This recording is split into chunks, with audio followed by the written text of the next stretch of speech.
વિદ્યાર્થી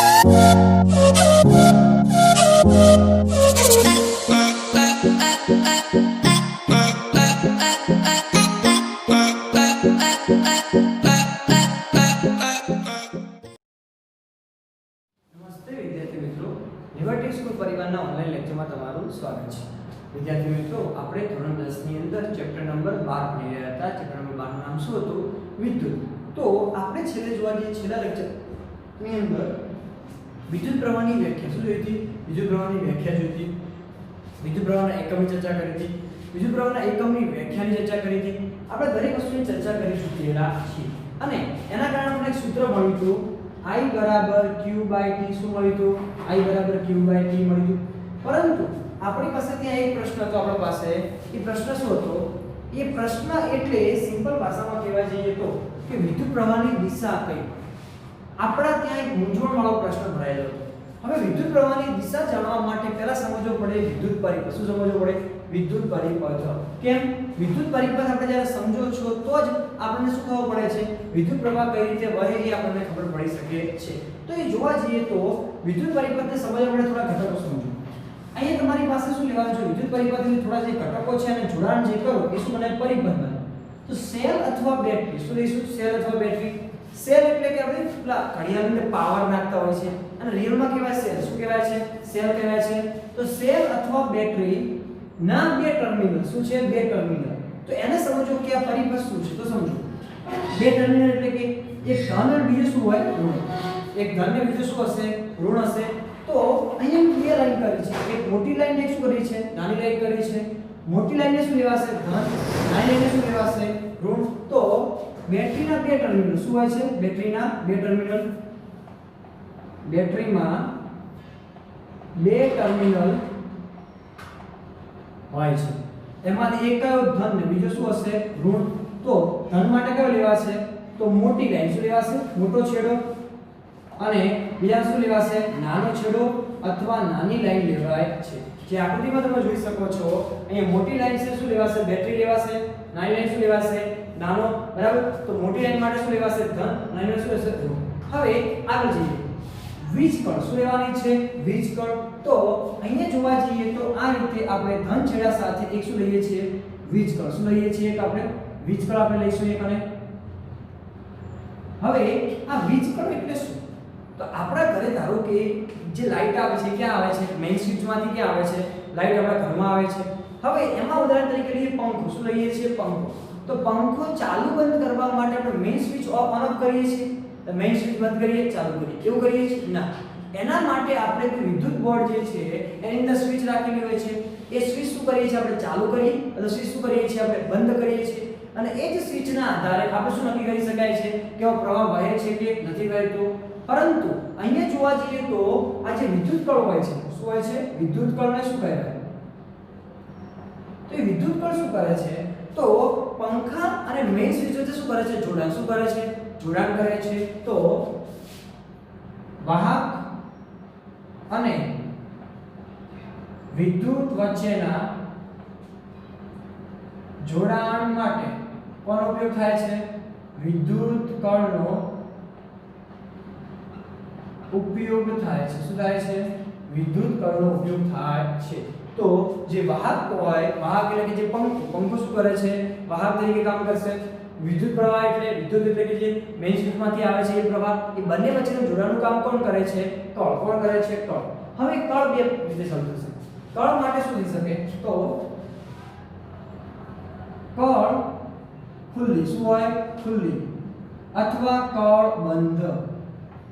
હવે આ શું સમજો? જો કણ ખુલ્લી હોય તો વિદ્યુત પ્રવાહ વહેતો નથી. વિદ્યુત પ્રવાહ વહેતો નથી. અને કણ બંધ શું થશે? વિદ્યુત પ્રવાહ વહે છે. હવે વસ્તુને સમજીએ. ધારો કે અહીંયા જોવા જઈએ તો આપણી પાસે આવી કણ હોય છે. શું હોય છે? કણ. જ્યારે આપણે પરિપથ લેતા શું હોય છે? આ પ્રકારની કણ હોય છે. આ કણની અંદર જો એક છેડો અહીંયા લગાવેલો હશે, એક છેડો અહીંયા લગાવેલો હશે વાયરનો. હવે આ સમયે જ્યારે છેડા ઉપર લગાવેલું હોય ત્યારે અહીંયા તમે જોવા જઈએ તો વચ્ચેનો ભાગ કેવો છે? ખાલી. કેવો છે? ખાલી. અહીં તમે જોઈ શકો છો વચ્ચે ભાગ કેવો છે? ખાલી છે. આ ખાલી ભાગની અંદર પ્રવાહ અહીંયાથી આવશે ખરી, પણ આ સાઈડ જઈ શકશે નહીં. કેમ? અત્યારે કળ કેવી છે? ખુલ્લી. કળ ખુલ્લી હોય ત્યારે વિદ્યુત પ્રવાહ વહેતો નથી. પરંતુ આ કળને આ ચાકી દ્વારા શું કરવું? બંધ. શું કરવું જોઈએ? બંધ કરવું. તો બંધ કરો તમે જોઈ શકો છો અંદરનો ખાલી ભાગ શું થઈ ગયો? પેક થઈ ગયો. તો અહીંયા ત્યાં શું થઈ છે? પરિપથ પૂરો થઈ ગયો. તો એ જે થશે ત્યારે શું થશે? વિદ્યુત પ્રવાહ વહે છે. શું થાય છે? વિદ્યુત પ્રવાહ વહે છે. તો એ સિમ્પલ ભાષામાં જો એક કળ જ્યારે ખુલ્લી હોય તો વિદ્યુત પ્રવાહ વહેતો નથી અને કળ બંધ શું થાય છે? વિદ્યુત પ્રવાહ વહે છે. આગળ સમજીએ. અવરોધકો શું છે? અવરોધકો. અને અવરોધકો સાથે જોડા છે તારને જોડીને વાહક સતત શું કરે છે? માર્ગમાં વિદ્યુત પ્રવાહ વહે છે. તો અહીંયા જોવા જઈએ તો આ તાર લઈએ, અહીંથી તાર લીધો, એક બીજો તાર અહીંયા લઈએ, આ તાર લઈશું નહીં અવરોધ. શું જોડીશું? આ રીતે અવરોધ. બરાબર. અને આ અવરોધને આ બેટરી દ્વારા આપણે તાર દ્વારા જોડી દો તો શું વહે છે? વિદ્યુત પ્રવાહ. શું વહે છે? વિદ્યુત પ્રવાહ વહે છે. તો આ તમારો શું બની ગયો? પરિપથ. શું બને છે? પરિપથ. તો પરિપથની અંદર જોવા જઈએ તો આ શું હતી આપણા માટે? બેટરી. આ શું હતી? બેટરી. આ શું છે આપણા માટે? કળ. આ આપણા માટે શું હતો? અવરોધ. અને આ શું છે આપણા માટે? તાર. શું છે? વાહક તાર. અને વાહક તારથી આ જે રચના બને છે એને શું કહેવાય છે? વિદ્યુત પરિપથ. શું કહેવાય છે? વિદ્યુત પરિપથ. તમને પરીક્ષાની અંદર 2 માર્ક્સમાં પ્રશ્ન પૂછી શકે વિદ્યુત પરિપથ દોરો. વિદ્યુત પરિપથ દોરો અને એના ઘટકો લખો. શું લખે? ખાલી વિદ્યુત પરિપથ દોરો અને ઘટકો લખો. તો આ શું આપણા માટે? વિદ્યુત પરિપથ. બરાબર વિદ્યાર્થી મિત્રો, ચલો ફટાફટ લખી દઈશું વિદ્યુત પરિપથ વિશે. અને હજુ આપણે જે પ્રશ્ન અટકાયેલો છે કે વિદ્યુત પ્રવાહ કઈ દિશામાં વહે છે એ હવે સમજવાનું છે. પણ એના માટે તમારે શું કરવું પડશે? એટલે પરિપથ વિશે લખવું પડશે. તો એકદમ સિમ્પલ વસ્તુ છે, તમને ખબર પડી જશે. ચલો ફટાફટ લખી દો.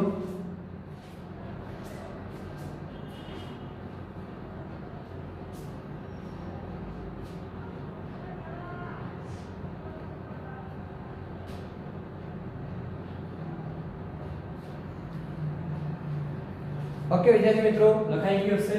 હવે આપણે થોડા આગળ વધીએ. હવે આપણા માટે જે પ્રશ્ન જે છે પ્રશ્નના સોલ્યુશન પર જઈએ.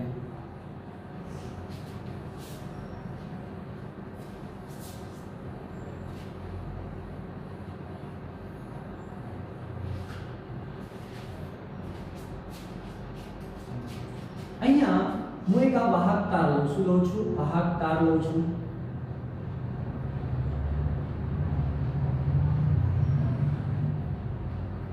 આ વાહક તારના આ એક છેડાને બેટરીના ધન છેડા સાથે, શેના સાથે? બેટરીના ધન છેડાને, અને બીજા છેડાને બેટરીના ઋણ છેડા સાથે શું કરું? જોડી દઉં છું. હવે આના માટે વચ્ચેના ભાગની અંદર જોવા જઈએ તો અહીંયા શું લઈ લઉં છું? એક કળ. શું લઈ લઉં છું? કળ. ચલો આ બાજુ આપણે કળ દોરી દઈએ. અહીં શું લઈ લઈએ છીએ? આપણે એક કળ લઈ લઈએ છીએ. આ રીતે જોડાણ કરી નાખ્યું. હવે વિદ્યુત પ્રવાહ ક્યાં રચાશે? તો શરૂઆતની અંદર જ્યારે ઇલેક્ટ્રોનની શોધ થઈ હતી નહીં, ઇલેક્ટ્રોનની શોધ થઈ હતી નહીં, ત્યારે એવું મનાતું હતું કે વિદ્યુત પ્રવાહ એ ધન વીજભારના કારણે રચાય. શું રચાય છે? ધન વીજભારના કારણે રચાય છે. તો આપણે પહેલી વસ્તુ સમજો કે જ્યારે ઇલેક્ટ્રોનની શોધ કરવામાં આવી ન હતી ત્યારે ધન વીજભારની દિશામાં વિદ્યુત પ્રવાહ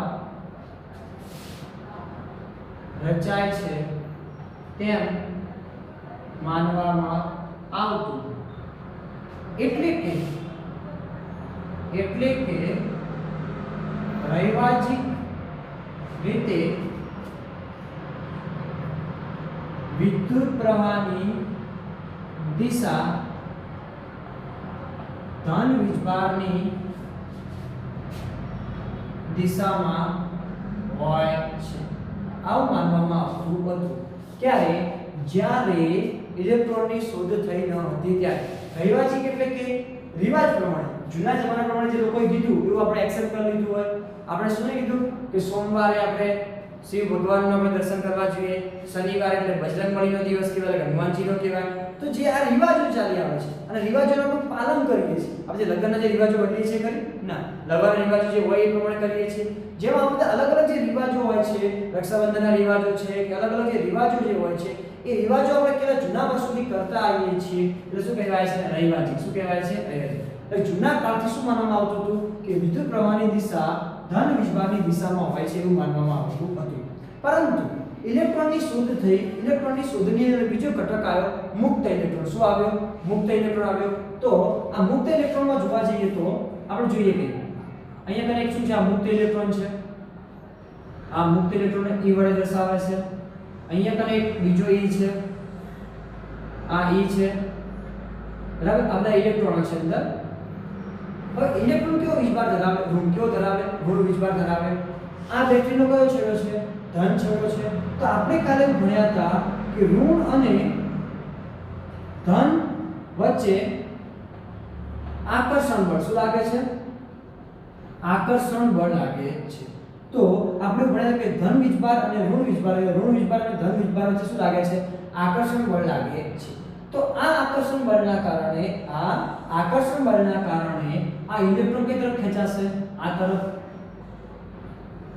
તો ઇલેક્ટ્રોન શું કરશે અહીંયાથી આ તારમાં શું આવે છે આ તારને વહન પામે છે અહીં શું આવશે આ તારની અંદર ઇલેક્ટ્રોન આવશે આ રીતે આ દિશામાં શું પામે છે વહન પામે છે અને કઈ તરફ આવશે ધન છેડા તરફ કઈ તરફ આવશે જન છેડા તરફ અને ધન છેડા તરફ આવતા હોવાના કારણે આની દિશા આ જે ધન છેડા તરફ ઇલેક્ટ્રોન ગતિ કરે આપણે ભણ્યા હતા કે ઇલેક્ટ્રોનની ગતિના કારણે શું રચાય પ્રવાહ રચાય છે તો આ ઇલેક્ટ્રોન કઈ તરફ આવે છે ધન છેડા તરફ આવે છે એટલા માટે એની વિરુદ્ધ દિશામાં શું રચાય છે પ્રવાહ શું રચાય છે પ્રવાહ રચાય છે તો આ એક સાબિત થઈ કે ઇલેક્ટ્રોન જે છે ઇલેક્ટ્રોનની ગતિના કારણે શું રચાય છે વિદ્યુત પ્રવાહ રચાય છે પરંતુ ઇલેક્ટ્રોન કઈ તરફ આકર્ષણ પામે છે ધન છેડા તરફ બેટરીના કયા છેડા તરફ ધન છેડા તરફ આકર્ષણ પામે છે તો આપણે લખી ચલો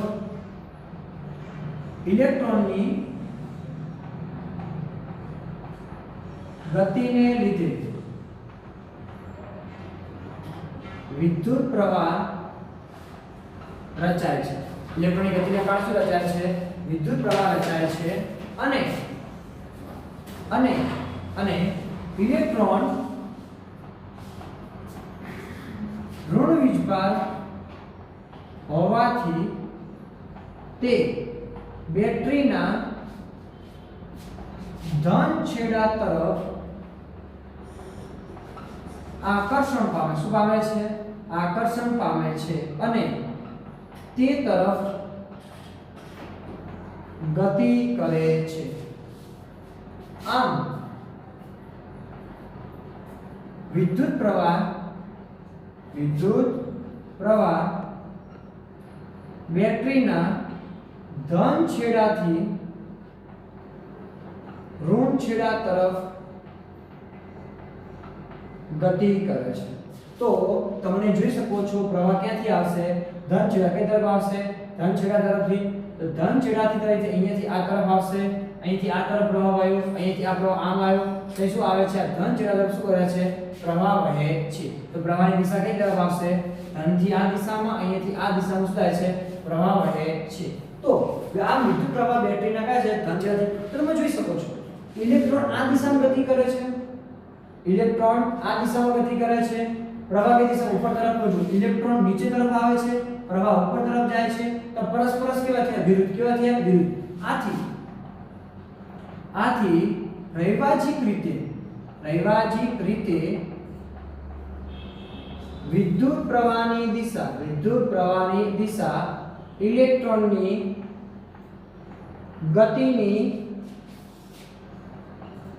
વિરુદ્ધ દિશામાં શું હોય છે વિરુદ્ધ દિશામાં હોય છે એટલે કે સિમ્પલ ભાષામાં આપણે કહેવા જઈએ તો પ્રવાહ તમને કઈ દિશામાં મળશે તો પ્રવાહ તમને કઈ દિશામાં મળે છે ઇલેક્ટ્રોનની વિરુદ્ધ દિશામાં ઇલેક્ટ્રોન નીચે તરફ આવે છે પ્રવાહ ક્યાં જાય છે ઉપર તરફ જાય છે તો આ પ્રવાહની શું થાય છે ગતિ શું થાય છે ગતિ થાય છે તો તમને અહીં ખબર પડી ગઈ કે વિદ્યુત પ્રવાહની દિશા કઈ આપણે જોયું હતું કે વિદ્યુત પ્રવાહ રચાય છે ખરી પણ વિદ્યુત પ્રવાહ કઈ દિશામાં હશે તો તમને પરીક્ષામાં પૂછે શું કરાશે વિદ્યુત પ્રવાહ શું આવશે ઇલેક્ટ્રોનની ગતિની શું હશે વિરુદ્ધ દિશામાં શું હશે વિરુદ્ધ દિશામાં હોય છે તો આપણે બહુ અગત્યની વસ્તુને ધ્યાનમાં આપવાનું છે એ કરે કે આપણે આ ક્લિયર હોવું જોઈએ એક ધન વીજભારના કારણે પ્રવાહ રચાતો નથી પ્રવાહ કોના કારણે રચાય છે ઇલેક્ટ્રોનના કારણે રચાય છે એટલા જ માટે આપણે શું લેવું પડે કે વિદ્યુત પ્રવાહની દિશા કઈ હશે તો ઇલેક્ટ્રોનની ગતિની દિશામાં શું હશે ઇલેક્ટ્રોનની ગતિની દિશામાં ના ઇલેક્ટ્રોનની ગતિની વિરુદ્ધ દિશામાં હશે એ ધ્યાન રાખવાનું અહીંયા પ્રશ્નો પૂછી નાખે કે ઇલેક્ટ્રોનની દિશામાં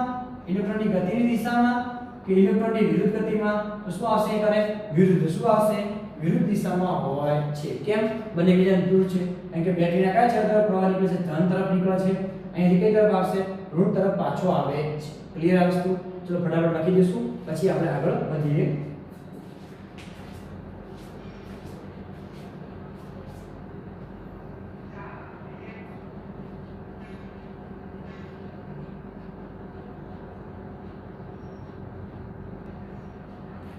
ચલો વિદ્યાર્થી મિત્રો આપણે આગળ વધીએ આપણે એક સૂત્ર મેળવ્યું હતું વિદ્યુત પ્રવાહનું શું મેળવ્યું હતું I q/t આ સૂત્રના આધાર ઉપરથી આપણે ઉદાહરણ નંબર 1 ગણીશું શું ગણીએ છીએ ઉદાહરણ નંબર 1 ઉદાહરણ નંબર 1 માં શું કહે છે કોઈ વિદ્યુત બલ્બના ફિલામેન્ટ એટલે કે તારમાંથી 0.5 એમ્પિયર વિદ્યુત પ્રવાહ કેટલો છે 0.5 એમ્પિયર વિદ્યુત પ્રવાહ તો આપણે I બરાબર કેટલા લઈશું 0.5 એમ્પિયર વિદ્યુત પ્રવાહની સંજ્ઞા I છે 0.5 એમ્પિયર લઈશું 10 મિનિટ સુધી શું થશે 10 મિનિટ સુધી તો તમારે t સમય આપે 10 મિનિટ પરંતુ આપણે જોવા જઈએ તો આપણી પાસે કોઈ મિનિટમાં હોઈ શકે નહીં આપણે શું સેકન્ડ સમય ફેરવું પડે સેકન્ડમાં તો 1 મિનિટ બરાબર કેટલી સેકન્ડ થાય 60 કેટલી સેકન્ડ થાય 60 કેટલી મિનિટ છે 10 મિનિટ તો 10 ગુણ્યા 60 આ સમય આવશે સેકન્ડ એટલે 600 સેકન્ડ શું થશે 600 સેકન્ડ તો t બરાબર કેટલા મળી તમને 600 સેકન્ડ મળી ગઈ આગળ જોઈએ 10 મિનિટ સુધી વહે છે તો પરિપથમાં પસાર થતો વિદ્યુત ભાર શું કીધું છે વિદ્યુત ભાર તો આપણી પાસે વિદ્યુત પ્રવાહની વ્યાખ્યા પરથી વિદ્યુત પ્રવાહની વ્યાખ્યા પરથી એક સૂત્ર મળ્યું હતું I બરાબર શું મળ્યું હતું q/t હવે આ t ને ક્યાં લઈ જાવ ઉપર કે આપણે q શોધવો છે તો it બરાબર શું આવશે q તો q બરાબર it ચલો હવે કિંમત ઉપર જઈએ આપણે q I ની કિંમત કેટલી છે 0.5 કેટલી છે 0.5 ગુણ્યા અહીં કામ જોવા જઈએ તો t ની કિંમત કેટલી છે 600 કેટલી છે 600 આ 0.5 ને 1/2 માં લખી શકાય કેટલી લખી શકાય 1/2 ગુણ્યા કેટલા આવશે 600 જવાબ કેટલો આવશે એકાને 300 કેટલા આવશે 300 કુલમ્બ કેટલું આવશે 300 કુલમ્બ તો સિમ્પલ ભાષામાં સમજવા જઈએ તો કોઈ વિદ્યુત બલ્બના ફિલામેન્ટ તારમાંથી 0.5 એમ્પિયર વિદ્યુત પ્રવાહ કેટલા મિનિટ માટે 10 મિનિટ માટે વહેતો હોય તો રચાતો અથવા પસારતો વિદ્યુતભાર કેટલો હશે 300 કુલમ્બ કેટલો હશે 300 કુલમ્બ તો આપણે વિદ્યુતભારની મળેલી કિંમત કે 300 કુલમ્બ આપણો જવાબ આવે છે ઓકે વિદ્યાર્થી મિત્રો ચલો ફટાફટ લખી દઈશું પછી આપણે આગળ વધીએ